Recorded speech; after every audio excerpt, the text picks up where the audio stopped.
hands together. Just relax your breath to whatever its normal state is. When your hands feel warm, place them cupped over your eyes.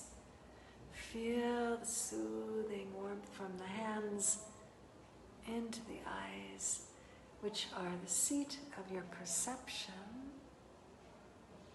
And feel the perception being elevated as we move into the transmission. So your mind and your heart and your whole being is open and receptive. Open your eyes, look into your hands, and then remove your hands. Beautiful. Okay, here we go. So you can keep eyes open or closed, lay down, stay seated. I may stop along the way and discuss things a little bit, and so just whatever feels most comfortable for you. From Mary Magdalene, received today, June the 9th. Words about faith. Blessed, beautiful ones. You can't know how you are loved without faith. You can't know how you are loved, how much you are loved, without faith. It is like a rudder on your boat as you cross the oceans of your perception of love and hate. It is one of the greatest friends I took with me when I escaped. My life that held me in ways I could no longer relate to. So this is very important because she's speaking of an archetype. We all get to points in our lives where our life, we can no longer relate to it. And we have to recreate ourselves, we have to move into something completely different, and we need faith as one of the ingredients to be able to do this. Faith, beautiful ones, is like holding a dream so high that no one can touch it. And each time doubt comes, you hold it higher as faith in the mystery of love. So rather than letting it drop, which is our more common response to when doubt comes, we drop. From this perspective, when we've chosen to have faith, and we'll speak more about this, when doubt comes, we actually turn the faith on even stronger. We lift ourselves even higher using the faith, and we'll speak more about this. And understanding that we are having faith in something that is mysterious, not in something that we can explain. Do you know that love, real love, is a complete and whole mystery? It can only be embraced. It cannot be thought or explained, just embraced. And the more open your heart is as you embrace love as a mystery, the more vibrant your reason for having faith will be. I'll read that again. The more open your heart is as you embrace love as a mystery. So really we want to position ourselves like this, that we are relating to love as something that is a mystery, something that is mysterious. And the more we can do this, the more vibrant energy we're going to have flowing through us, because we're not going to be blocking our flow of energy by trying to pretend that we know the whole meaning of the universe and all of the workings of creation.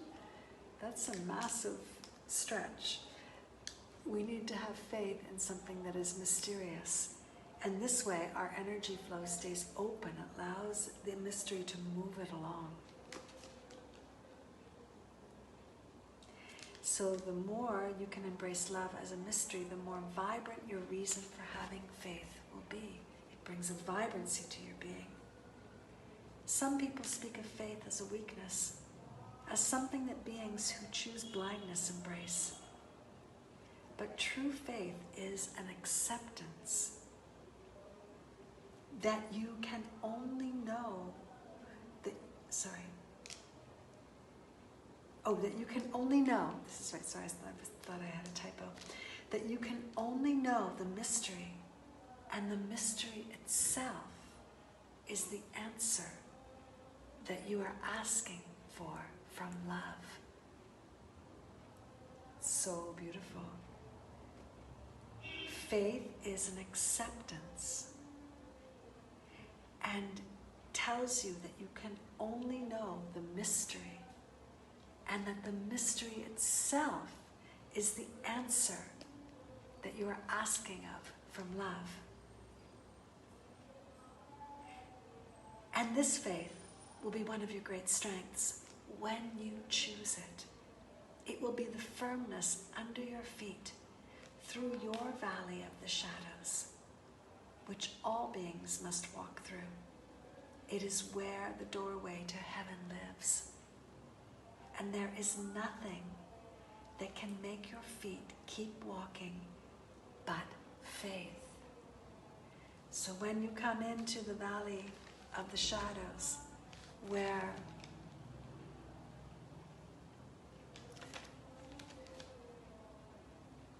in some ways all of your faith is gone, all of your hope dissolves, everything seems dark, and you wonder if there's a light on the end of the tunnel.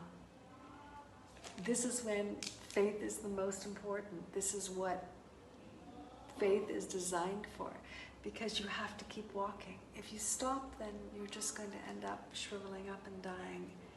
But you have to keep walking, and it's only faith that can say, okay, I cannot see the light right now. I cannot feel it. I cannot feel joy.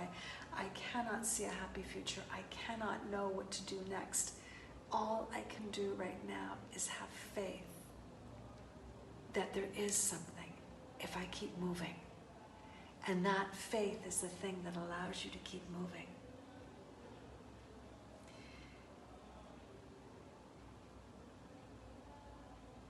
As this faith will be one of your great strengths when you choose it. And this is the key. Faith is something we need to choose, and we speak more about this later.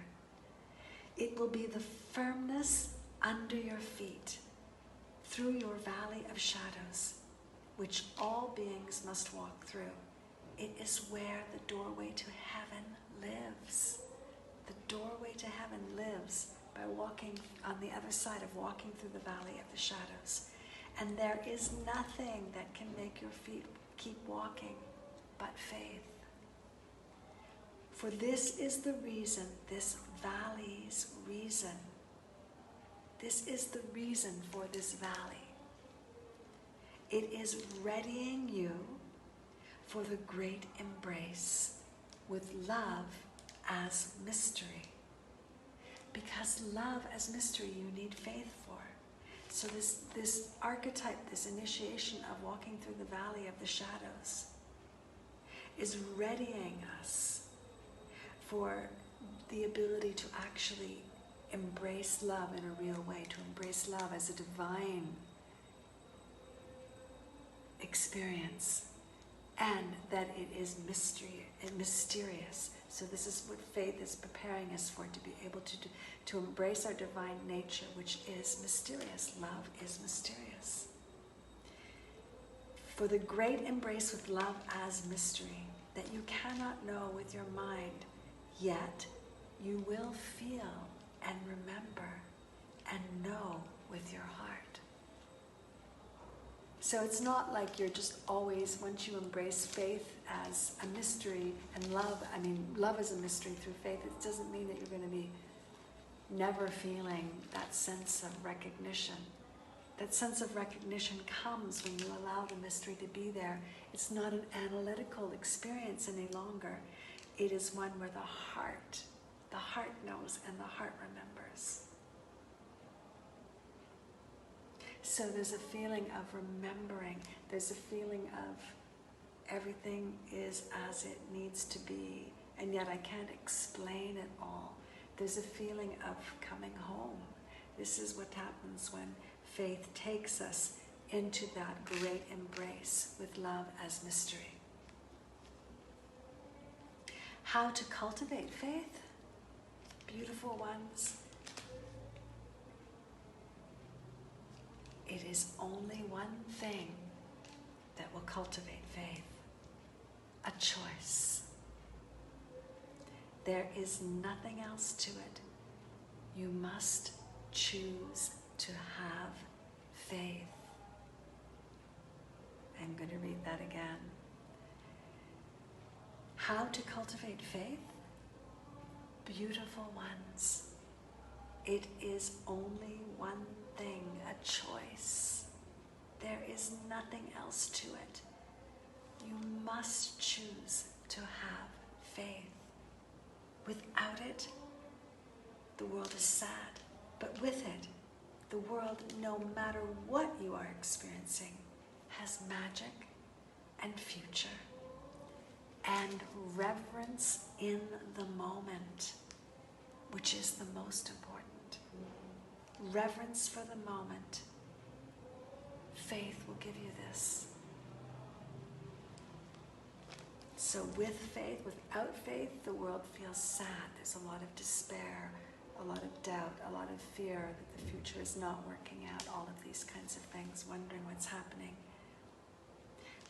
But with it, we have magic. We have a bright future. And most importantly, beyond looking into the future, is just the feeling of actually having reverence in every moment that you're in. This is the most important key to life. Faith will give you this. This is where the satisfaction of life comes from. Not from having some goal and grabbing it. That will always leave you a little hungry. You know what I mean? That kind of spiritual hunger. But reverence in the moment. Stomach is full the whole time. Heart is full the whole time. You are full. You've had the full meal the whole time. If you have reverence for the moment, you're not left hungry afterwards. You feel fulfilled. It is a strange state, faith, for there is not a technique for it. There's no technique that can bring us faith, just choice, because that is what faith is. A choice to believe in something. That is what faith is, a choice. So you see, it can't be achieved through anything but a choice because it actually is a choice. Faith itself is a choice. So therefore it requires a choice to be able to actualize it, just like a breathing practice is about the breath. It requires breath to be able to do the practice. Faith is actually a choice, and so you need to use choice to experience faith. So beautiful ones, oh so beautiful ones, until the next time we speak, please know you are loved so very deeply, beyond any expectation you have ever had for love. Imagine that. So she's telling us how deeply we are loved and that it is beyond any expectation we have ever had for what love could or should bring us, beyond anything.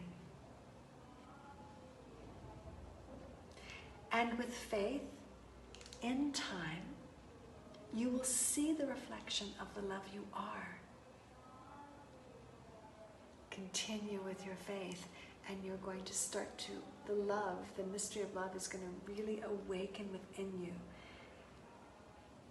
And you're going to see everything with such loving eyes as you have allowed this mystery and you to have to embrace, and as your faith has gotten deeper and deeper, because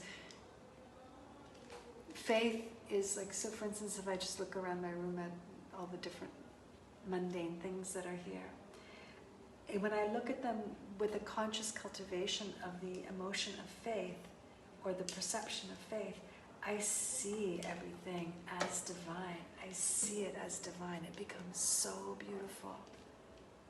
And so then it starts to reflect back to me And then beyond that, we have people as well, which are much more beautiful than things are, and people and their actions, and we start to see this incredible reflection back of the love that we are. Your lack of faith hides this reflection from you for now. And that is something that you can think about actually as you go through your day, when you're like, oh, I don't feel the reflection of the love that I am right now. That means right now I don't have enough faith. Now, we're not going to necessarily snap the fingers and, cultivate this massive faith. It can take time, and we can also have big times where it just comes flooding in. And now, because we are eclipsing tomorrow, very, very, very powerful, and we're going through such a massive, transformation as a race, as a culture, as a planet. Things are faster.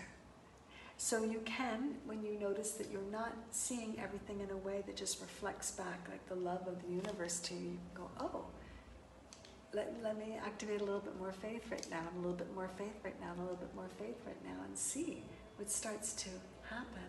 See how my perception starts to shift. Be simple when it comes to God. Be faithful like the child.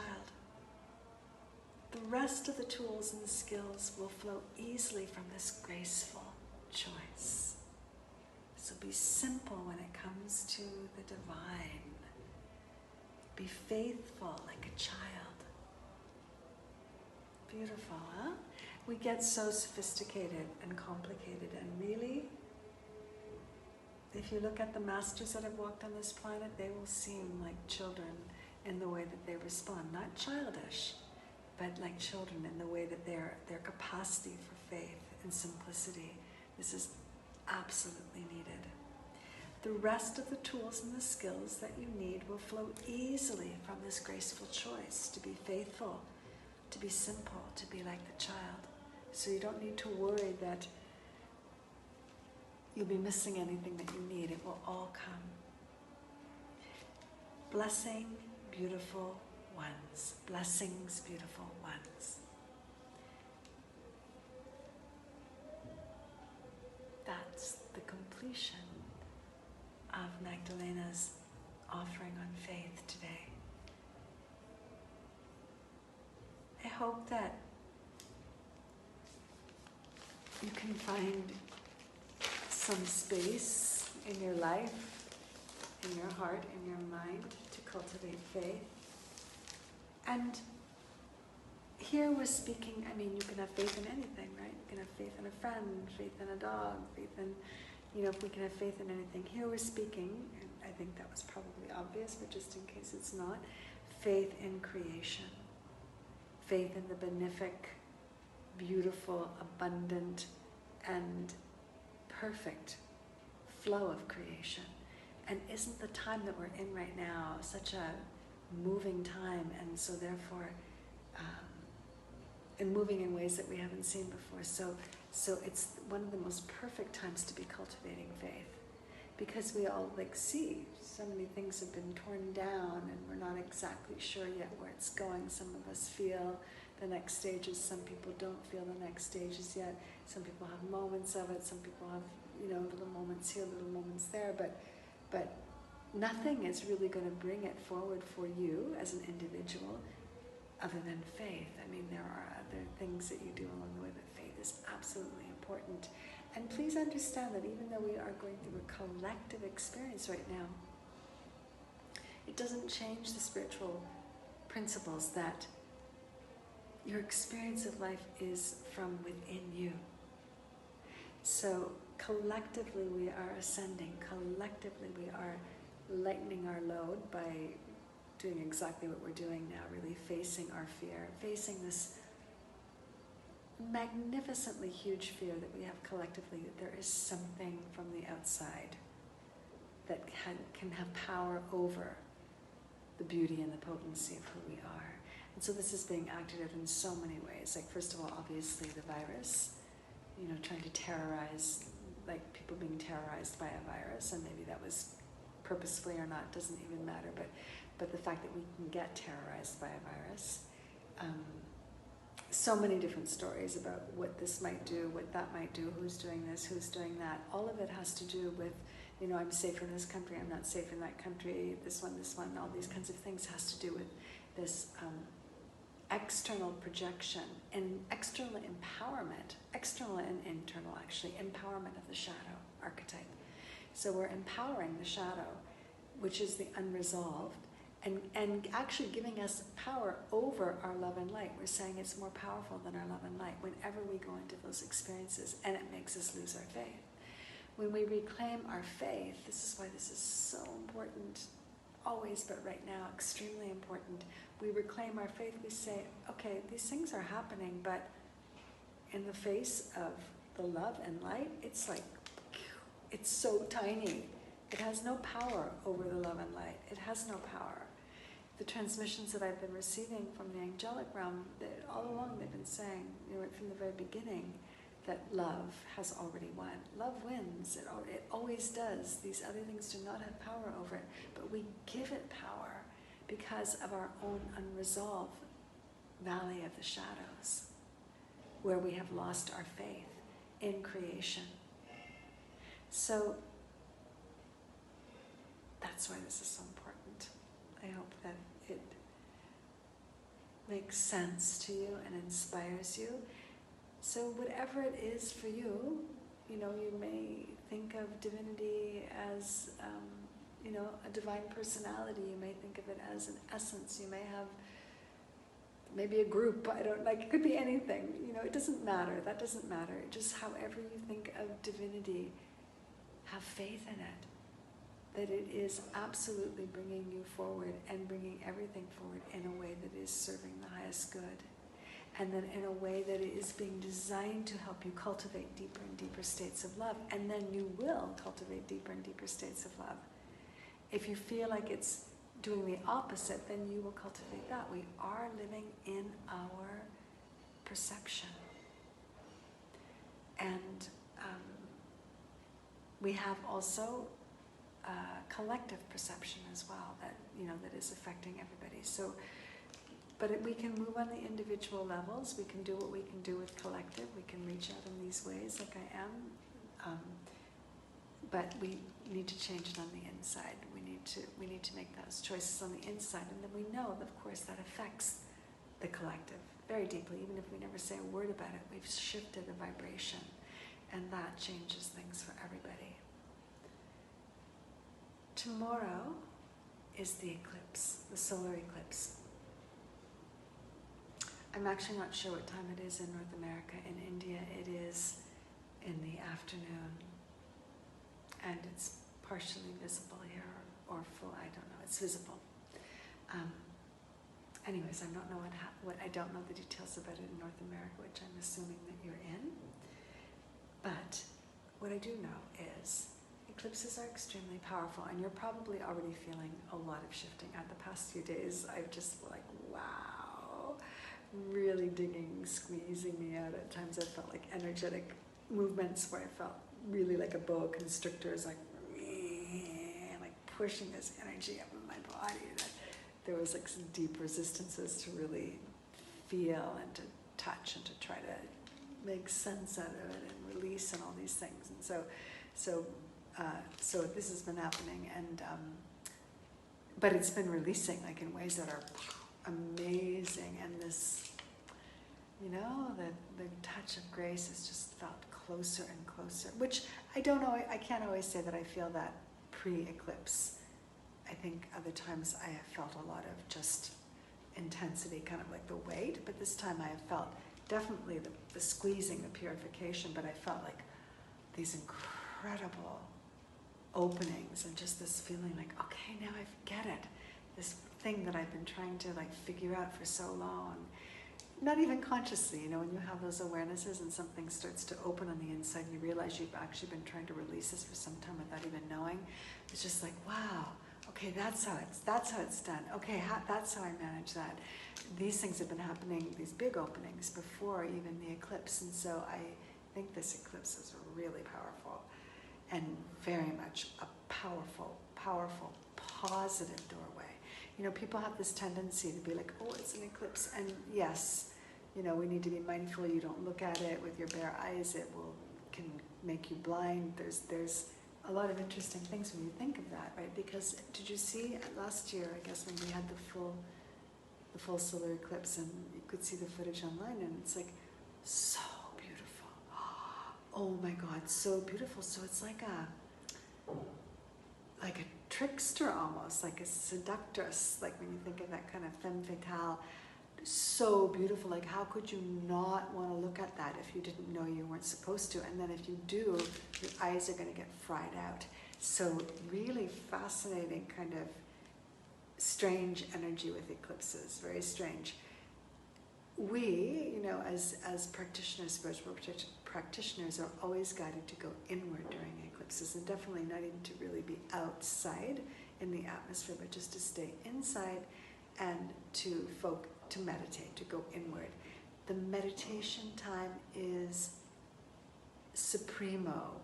It can bring you so much closer to the Supreme. It's a time where the internal doorway opens like crazy, because the external doorway really is saying, no, don't come out here and don't look at me, even though I'm so beautiful. Like, don't do that. Go inside. So please, if you can, go inside during the eclipse time. Find out what the time of the eclipse is, the period of time in your area. And if you can't manage the whole time, because I think it's usually about 4 or 5 hours long, just find out when I can't remember it's a P word, penumbral or something, when it's actually taking place. And, you know, see if you can carve out an hour, like half an hour before, half an hour after, and then the time. It doesn't take that long, usually, the main part of it. So try to be inward during that time. You will feel the energy no matter what you're doing. It's so tangible. I'm sure you've all felt it before. I'm sure you've been through lots of eclipses. But this one is super important for our planet, for our race. You can really feel it. It's like the DNA, the coding, is absolutely shifting, and we're being welcomed to lift out of the patterns that we actually truly have been carrying as our full-on reality for lifetimes and lifetimes. We're able, with this particular supportive energy now, to look at it and go, wow, that's actually not who I was. It was just a very deep stored tension. And now that I'm choosing to release it, that I have faith in this process, I just feel flooded with love, and now I can look at that story and I have total compassion and wisdom for it, but it's no longer stopping me from doing anything or starting me. Okay. Love you very much. Thank you for joining. If you have any questions, feel free to message them and in the feed. And that's it for now. Happy eclipse. Happy faith, happy everything.